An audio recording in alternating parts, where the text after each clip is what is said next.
let's react to Pau Pau's baby pictures. Let's go. Picture number 1. Ito yung kakapulot lang ni kuya ko. Ayan. Ay, sus! Parang di pa niya kamukha, oh. True. Ayan, kumakain siya. Ito si Pau Pau dati, napakapayat ni Pau Pau dati. Grabe. Ngayon, sobrang taba na, hindi na mapigilan. Tapos, pinalaki pala siya, guys, ng mga Shih Tzu. Si Mochi tsaka si Gatsby. Ayan, oh. Kaya sobrang friendly niya. Para siyang aso. Ayan, oh, kakadis niya. Cute. Oh, Ito. dumidede pa siya kay Mochi.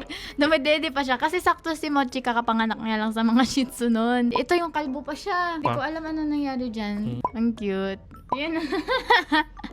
Ang cute. Ay, sus. Grabe, oh. Kawawa. Kawawa. Sila Gatsby tsaka si Mochi. Cute. Ayan, oh. Dinededehan pa rin yan. Baliw Diyos ka ko. talaga, Pau Pau. Kahit kailan.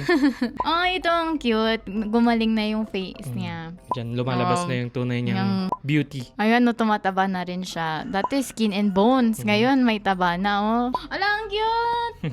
Ganito siya, oh. Ala, tumaba naman na siya dito. Bigla na siya tumaba dyan. Ay, pumpogi na. Okay guys, so yun yung mga baby pics ni... Oh, ito Lion pa. Pau. Lion Pau Pau. Pau. Ay, ang taba na niya. So, that's the story of Pau Pau. Basically, rags to riches talaga siya. Magaling siya mang budol. Budol.